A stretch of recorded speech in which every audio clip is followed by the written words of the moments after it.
Good day, my name is AHMED EDRIS. I'm a clinical pharmacist from Egypt. I have the honor today to present my abstract to the Personalized and Precision Medicine International Conference in Paris.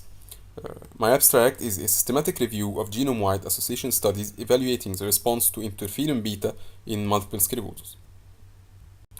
Multiple sclerosis is, of course, a very famous neurological disease. It is an autoimmune chronic inflammatory CNS disease. It causes demyelination to the CNS. It is a major cause of neurological disability in young adults, and up to 2.5 million people worldwide are affected.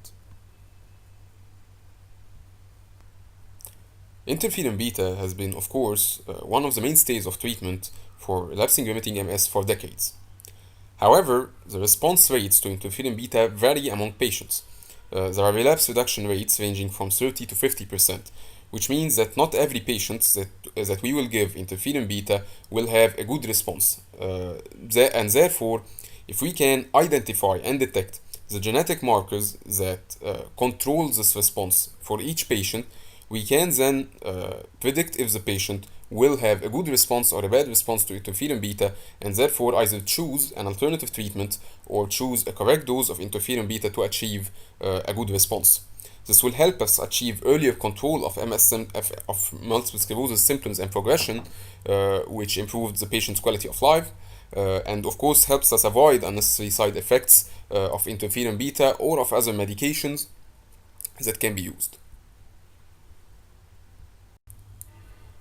The aim of the research was to conduct a systematic review of genome-wide association studies evaluating the response to interferon beta in multiple sclerosis according to the established guidelines of preferred reporting items for systematic reviews and meta-analyses of the PRISMA statements. Of course, they are very well known.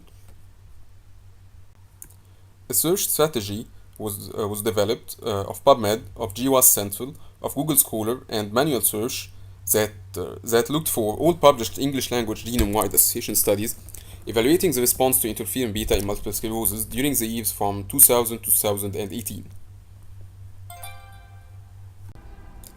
Selection criteria for the study included that the study subjects must have received treatment with interferon beta for a minimum of 2 years, and that there were periodical neurological assessments of response using a validated scale, like the Expanded Disability Status Scale.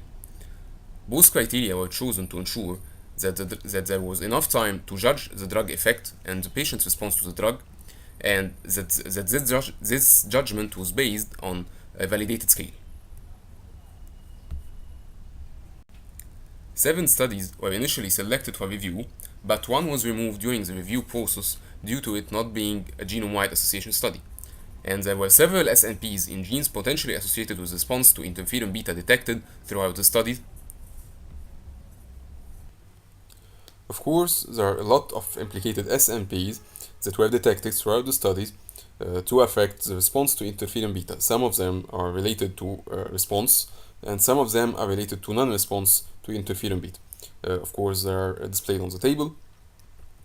There are many SNPs, but mainly those linked to inflammatory pathways have been detected to have a higher statistical association, higher level of statistical significance. They are associated with good response or bad response to interferon beta.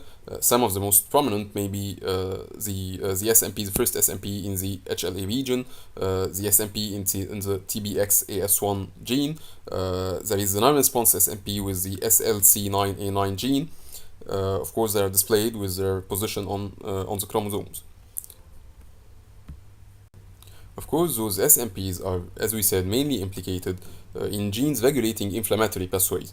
So therefore, they can be good treatment response predictors, like the type 1 interferon-induced genes. Those are among the best treatment response predictors. There are the finger protein encoding genes, and there are the genes involved in the STAT inflammatory pathways.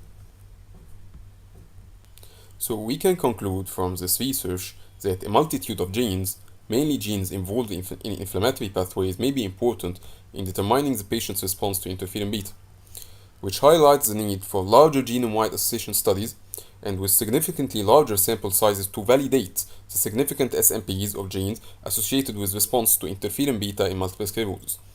A meta-analysis of those published studies may be beneficial in identifying the most important variants. Of course, those are our references.